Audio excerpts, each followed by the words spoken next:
Friends, BSc first year में आज हम आपको लिंकेज बताने वाले। लिंकेज क्या होता है, जिसे हम हिंदी में सहलग्नता कहते हैं।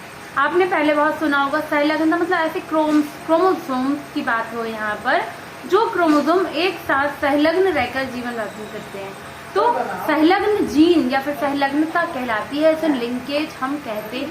तो इसकी डेफिनेशन अगर आप नोट करना चाहते हैं तो आप डेफिनेशन नोट कर लीजिए लिंकेज की। जब दो या दो से अधिक जीन्स एक ही क्रोमोसोम्स पर तथा एक दूसरे के पास स्थित होते हैं, एक दूसरे के पास स्थित होते हैं क्या, क्रोमोसोम्स पर जीन्स जो होते हैं वो एक दूसरे के पास समीप होते हैं, तब यह स्वतंत्र अपव्यूहन नहीं दिखाते हैं। तब ये क्या करते हैं, स्वतंत्र अपव्यूहन नहीं दिखाते हैं, बल्कि यह साथ वंशानुगत होते हैं। ये कैसे होते हैं, साथ वंशानुगत होते हैं। इस लक्षण को ही सहलग्नता कहते हैं। इस लक्षण को अपन क्या कहेंगे, सहलग्नता कहते हैं।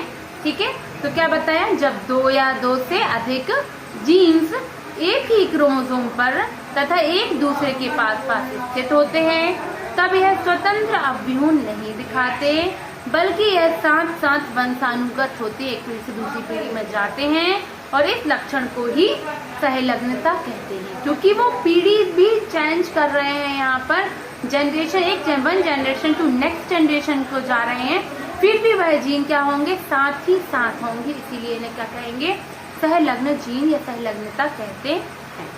तो मेंडल का स्वतंत्र अपव्यूहन का नियम गुणसूत्र तथा जीन दोनों के लिए लागू होता है। स्वतंत्र अपव्यूहन का नियम गुणसूत्र एवं जीन के लिए लागू होता है। अर्धसूत्री विभाजन के समय मातृक तथा पैतृक गुणसूत्र स्वतंत्र रूप से गैमीट्स में स्थानांतरित होते हैं। जो माता के लक्षण मातृक और पैतृक जो पेरेंटल होते हैं, ये क्रोमोसोम लक्षण गैमीट्स में स्थानांतरित हो जाते हैं one generation to next generation. तो आने वाली पीढ़ियों की संततियों में स्वतंत्र अपव्यूहन प्रदर्शित करते हैं। जैसे किसी जीनोटाइप ए कैपिटल ए और कैपिटल और small a, capital B small B जनक में अर्धसूत्री विभाजन के फलस्वरूप 4 प्रकार के गैमीट्स का निर्माण होता है। कितने प्रकार के, 4 प्रकार के गैमीट्स का निर्माण होता है। ठीक है, जिसमें क्या होता है, जो संख्या में कैसे होंगे, बराबर होते हैं तथा 1:1:1:1 का अनुपात प्रदर्शित करते हैं। इनमें दूसरी पीढ़ी F2 में प्राप्त पौधों का अनुपात 9:3:3:1 का होता है तथा टेस्ट क्रॉस का अनुपात 1:1:1:1 का, मतलब 1:1:1, क्योंकि चारों समान है, का होता है। अर्धसूत्री विभाजन के अध्ययन से ज्ञात होता है कि स्वतंत्र अपव्यूहन का लक्षण असमजात गुणसूत्रों के स्वतंत्र लक्षणों पर आधारित होते हैं।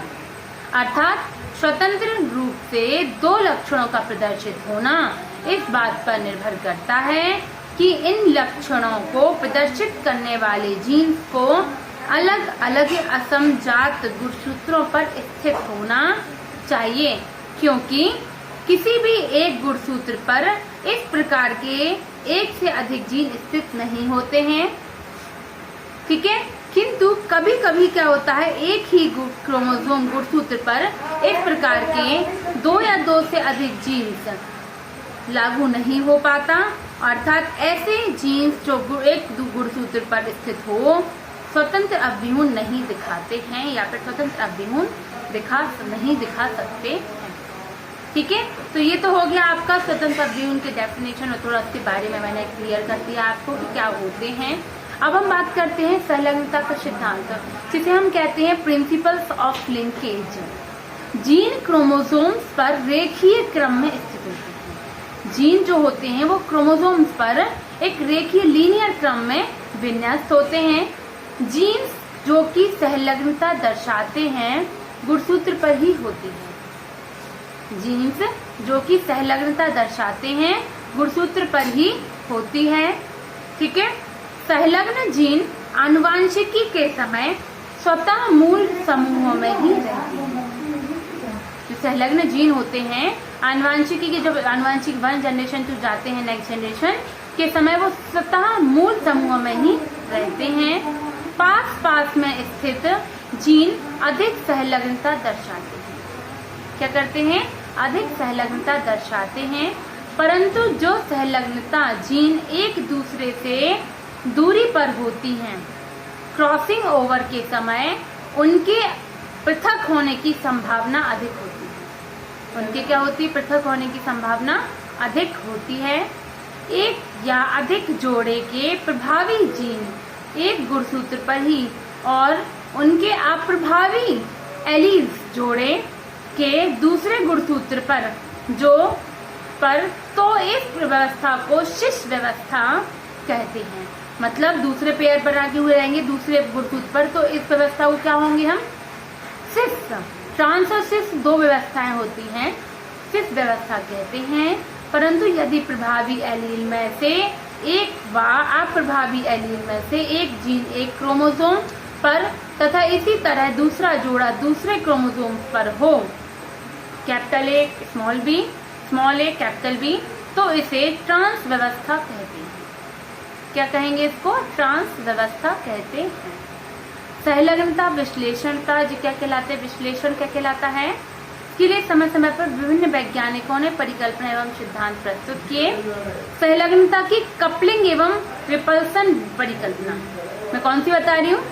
कपलिंग एवं रिपल्सन परिकल्पना 1906 में बेस्टन एवं पुनेट ने उपयुक्त तथ्य की वास्तविकता जानने के लिए अपने प्रयोग उद्यान मटर पर किए। उन्होंने लाल फूल गोल परागकण वाली किस्म के साथ नीले फूल एवं लंबे परागकण वाली किस्म के साथ संकरण किया। नीला बी कैपिटल बी एवं लंबाई कैपिटल एल का गुण 2 अलग जीन्स द्वारा नियंत्रित होता था। ये 2 अलग जीन्स द्वारा नियंत्रित होता था, जो प्रत्येक लाल एवं गोल गुण के लिए अपने अपने युग्म विकल्पी पर प्रभावी थे। दोनों क्या थे? अपने युग्म विकल्पी पर प्रभावी थे। मेंडल के दूसरे नियम के आधार पर F2PD में 9:3:3:1 जी क्या है? फिनोटाइप लक्षण प्रदर्शित, जो बाहरी रूप से फिनोटाइप प्राप्त होने चाहिए, किंतु इन वैज्ञानिकों ने देखा कि इस अनुपात के विपरीत F2PD में निम्न प्रकार संततियां प्राप्त होती हैं, जिनमें अधिकतर पुष्प नीले रंग एवं लंबे परागकण तथा लाल फूल एवं गोल परागकण वाले वर्ग पाए जाते हैं, उत्पन्न हुए, जबकि नीले फूल एवं गोल परागकण वाले तथा लाल फूल एवं लंबे परागकण वाले वर्ग कम प्रकट हुए हैं।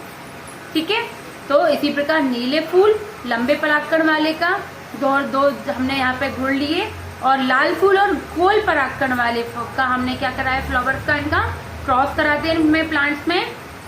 तो F1PD में नीले फूल लंबा परागकण वाली संतति में प्राप्त होती है। इसी से हम जब सेकेंड F2PD निकालते हैं तो उसमें जो हमारी सेकेंड पीढ़ी होती है वो क्या होती है? नीले फूल लंबे परागकण वाली होती है। ठीक है, तो ये हो गया आपका संलग्नता विश्लेषण की संलग्नता की कपलिंग एवं रिपल्सन विधि, जिसमें प्रसिद्ध वैज्ञानिक मॉर्गन ने संलग्नता का अध्ययन ड्रोसोफिला नामक मक्खी पर भी किया। बताया कि जो जीन्स एक ही गुणसूत्र पर स्थित होते हैं उन्हीं के कारण संलग्नता प्रदर्शित होती है तथा इसकी दृढ़ता गुणसूत्रों में जीन्स की दूरी पर निर्भर होती है। अर्थात जीन्स गुणसूत्रों पर लंबाई पर में विन्यस्त होते हैं। जीन्स का लंबाई में विन्यस्त होना के अध्ययन से गुणसूत्रों के सांकेतिक गुणसूत्र चित्र बनाने में सहायता मिलती है। अतः संलग्नता की परिभाषा निम्न प्रकार दी जा सकती। ठीक है, तो the tendency of 2 genes remain together in the same chromosome, 2 gene together साथ साथ है, वो भी एक ही क्रोमोसोम सेम क्रोमोसोम पर, during heredity transmission is called linkage. तो ये क्या कहलाएगा? आपका लिंकेज कहलाएगा। ठीक है, तो इस प्रकार से मैंने आपको ये टॉपिक क्लियर कर दिया है, संलग्नता के सिद्धांत और इसका प्रयोग भी हमने विश्लेषण बता दिया है। तो आज के लिए इतना ही। Okay, thank you students.